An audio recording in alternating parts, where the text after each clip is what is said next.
तुम अपने भगवान से कह देना कि हम कल ही उनका दर्शन करने आ रहे हैं। दूत भागा भागा गया और पौंड्रक से बताया कि महाराज द्वारिकाधीश कल आपका दर्शन करने आ रहे हैं। ये भगवान कांपने लगा पौंड्रक। उसने बुलाया अपने मित्र काशीराज को। क्यों काशीराज, तू मरवाएगा क्या मुझको? कल तो तू बता रहा था कि तुम्हारी चिट्ठी पढ़ते ही वो भाग जाएगा डर के मारे। अरे भैया वो तो कल मुझसे मिलने आ रहा है, अब बताओ क्या करूं?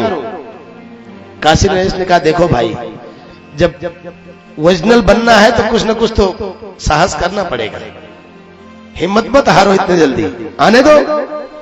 भगवान जाते हैं और जब देखा महाराज पौंड्रक को, पौंड्रक ने सुना कि द्वारिकाधीश आए हैं, तुरंत बटन दबाया, गरुड़ उड़ने लगा, बटन दबाया, चक्र चलने लगा, चारों हाथ में धारण करके चतुर्भुज रूप में आ गया भगवान नारायण के सामने।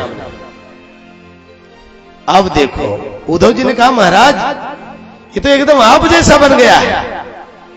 अरे सरकार, इतना बड़ा पाखंडी, इसको खत्म कर दो, तुरंत मारो महाराज इसको।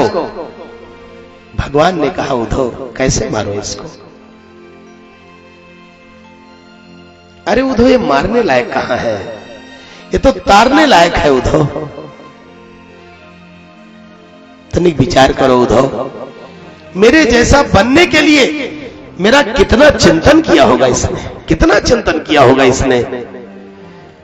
मैं कैसे मुस्कुराता हूं, मैं कैसे चलता हूं, मैं कैसे सुदर्शन उठाता हूं, मैं कैसे इस गरुड़ पर सवार होता हूं, क्या क्या एक एक क्षण मेरा चिंतन किया होगा। और हे उद्धव, जो मेरा भक्त इतना मेरा चिंतन करता हो, मेरे जैसा बनने के लिए जिसने मेरा इतना चिंतन किया हो उद्धव, उसको कैसे मार दूं मैं? अब तो इसे मैं तार दूंगा। और जब बहुत ही अनर्गल प्रलाप करने लगा पौंड्रक, भगवान को बुरा भला कहने लगा, तो सरकार ने तुरंत ही सुदर्शन को आदेश दिया। एक ही क्षण में उसका सिर धड़ से अलग हो गया और पौंड्रक का उद्धार हो गया और एक दिव्य प्रकाश निकला और जो अनायास ही सरकार के चरणों में विलीन हो गया। सरकार ने पौंड्रक को सारूप्य मुक्ति प्रदान की।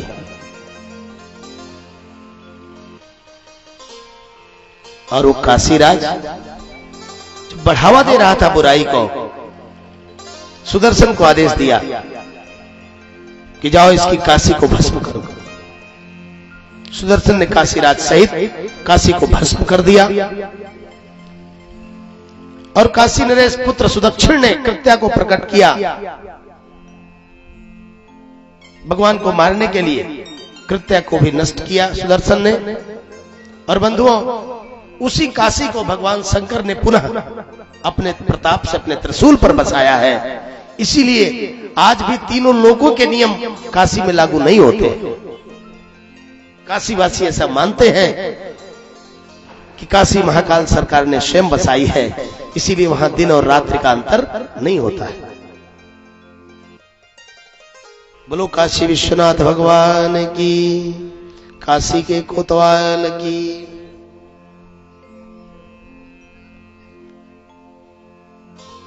स्वामी शुकदेव जी कहते हैं, परीक्षित,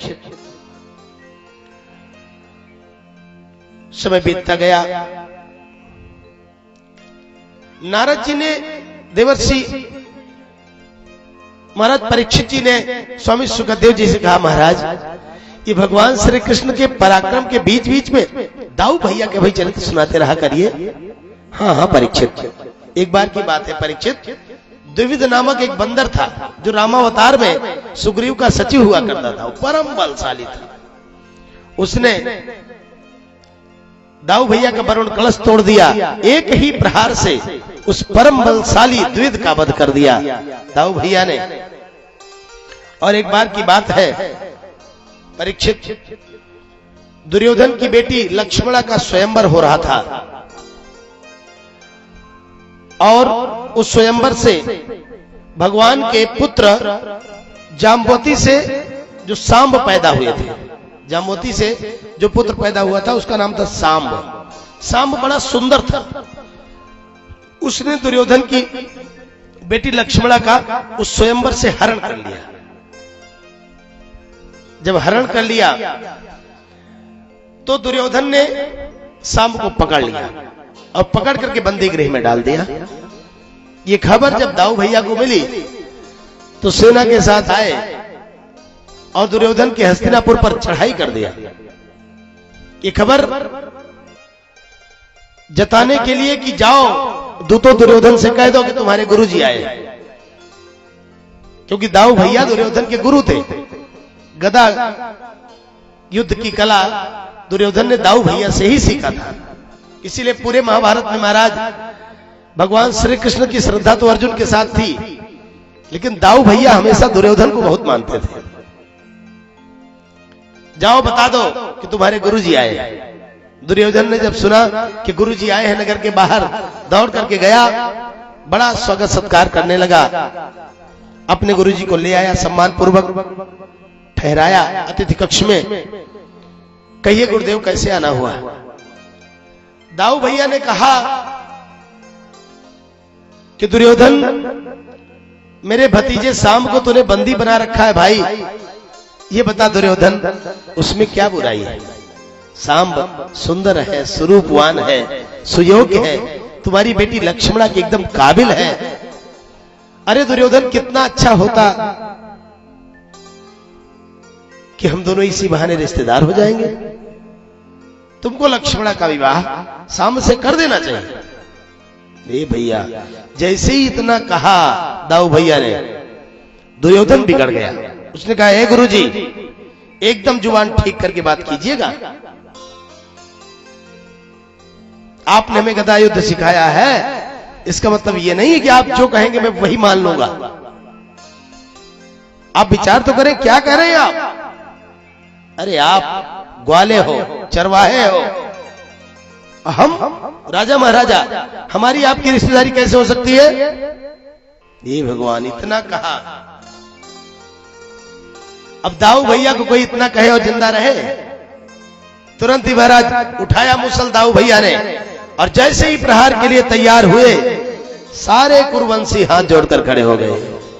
राम रामाखिलाधार प्रभावम न विदामते, मूढ़ा नाम न कुबुद्धि नाम छंतुमर्हस्य क्रमम। हे दाऊ भैया, हम सबकी गलती को क्षमा कर दो, हम सबके अपराध को क्षमा कर दो। इस दुर्योधन ने आपकी बड़ी अवज्ञा करी। जब इतनी प्रार्थना करी तो दाऊ भैया प्रसन्न हो गए।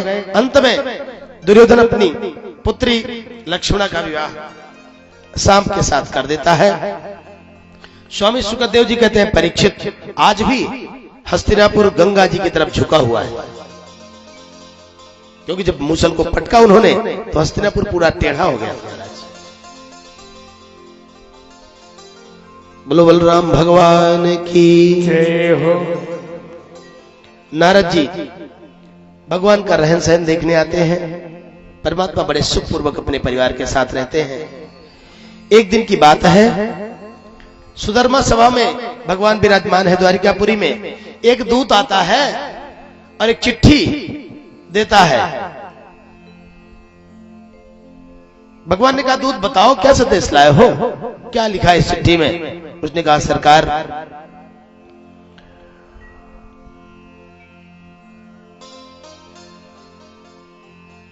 जरासंध के कारागार में 20,800 राजा बंद हैं, और उन बंदी राजाओं ने आपके पास प्रार्थना पत्र भेजा है कि उन्हें उस दुष्ट के कारागार से आप मुक्त करवा दें। भगवान ने कहा कि जाओ दूत कह देना उन राजाओं से कि मैं जल्द ही आता हूं। इधर देवर्षि नारद जी भी आए और भगवान से उन्होंने भी कहा कि सरकार, पांडवों ने आपको निमंत्रण भेजा है और राजसूय यज्ञ करने जा रहे हैं, उसमें आपका न्योता है, बड़े आदर के साथ आपको बुलाया है। भगवान ने कहा कि ठीक है नारद जी, उनसे कह देना हम जल्द ही आते हैं।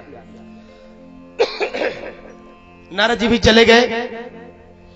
इधर भगवान ने उद्धव से पूछा, उद्धव दोनों लोगों को हमने कह दिया कि जल्दी आते हैं, अब आप ही बताओ पहले किसके यहां चलना चाहिए? उद्धव जी ने कहा, महाराज आपको सबसे पहले हस्तिनापुर चलना चाहिए, क्योंकि पांडवों का राज्य सूर्य के तब तक नहीं पूरा होगा जब तक जरासंध मारा नहीं जाएगा। जरासंध एक ऐसा राजा है महाराज जो कतई अधीनता स्वीकार करने को तैयार नहीं है पांडवों की। बिना उसके कल निधन भय